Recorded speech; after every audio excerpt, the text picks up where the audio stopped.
Energy Star, est-ce que ça vous dit quelque chose? Probablement, si vous avez récemment magasiné pour un électroménager cette espèce de petite étiquette bleue. Il y a des médias américains qui indiquent que l'administration Trump veut mettre fin à ce programme de certification énergétique. Valérie Boitler, journaliste spécialisée en environnement, s'est penchée là-dessus. Quand j'ai vu le sujet que vous proposiez, j'ai dit oui. Ça pique ma curiosité. On dit c'est un programme, je ne savais même pas que c'était américain. Ça existe depuis des années, ça. Oui, depuis 33 ans, plus précisément. En fait, c'est né en 92 sous la présidence de George Bush père, dans le but, à l'époque, de promouvoir des appareils qui sont moins énergivores, donc qui consomment moins d'énergie puis qui coûtent moins cher après ça en facture Personne n'est contre ça, hein, finalement, quand on regarde ça. À la base, non, mais vous allez voir où est-ce qu'on s'en va avec ça. Oui. C'est un programme, donc, pour ceux qui ne sont pas familiers, qui est volontaire. Donc, les fabricants, concrètement, ils décident d'y participer de leur plein gré, se conforment à des normes plus sévères et obtiennent cette certification, l'emblématique étiquette bleue que vous mentionniez sur leurs produits. Et c'est un gage qui est reconnu, nous dit-on, par 90 des ménages américains. Donc, on le retrouve sur un paquet d'appareils, des électroménagers, réfrigérateurs, laveuses, sécheuses, mais aussi sur des thermopompes, des climatiseurs, des télévisions, des ordinateurs, des ampoules. Il y a même des maisons qui sont certifiées Energy Star. Donc, ça veut dire qu'elles respectent des normes de conception dont l'efficacité énergétique est jugée supérieure à ce qui est établi par le Code du bâtiment.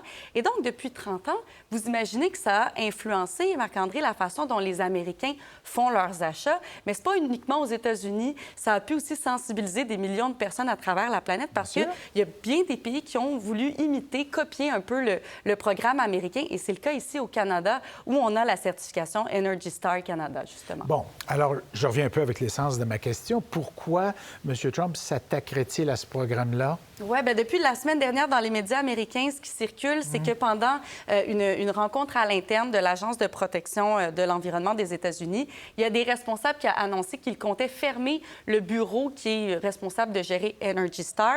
Les raisons évoquées, on parle de restructuration pour assainir les finances, un argument que vous avez peut-être déjà entendu de la part de l'administration Trump pour justifier les coupes massives qu'on voit au sein de l'Agence de protection de l'environnement depuis le début de l'année.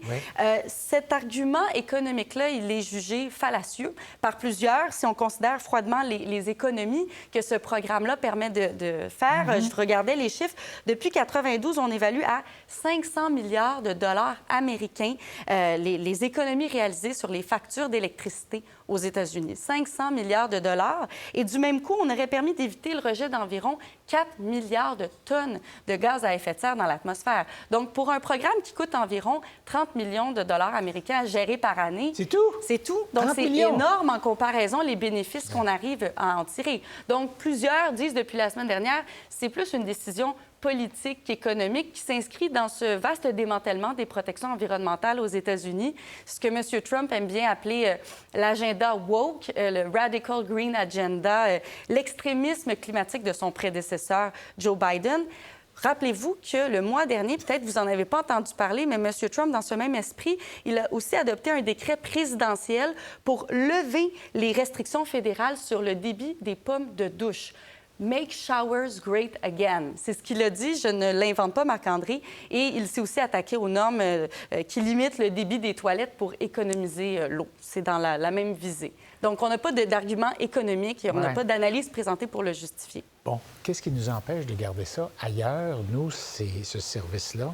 Oui, bien, au Canada, ici, il faut savoir que c'est le ministère fédéral des Ressources naturelles qui s'est inspiré du modèle américain pour établir ses propres normes. Donc, s'il venait arriver quelque chose, parce que pour l'instant, ce n'est pas confirmé, mais ce n'est pas nié non plus par l'administration Trump, bien, il y aurait certainement des questions à se poser parce qu'il y aurait des disparités entre les normes des deux pays pour des produits similaires, mais on n'est pas là. Le Canada, dans tous les cas, ne serait pas tenu de faire une croix sur Energy Star.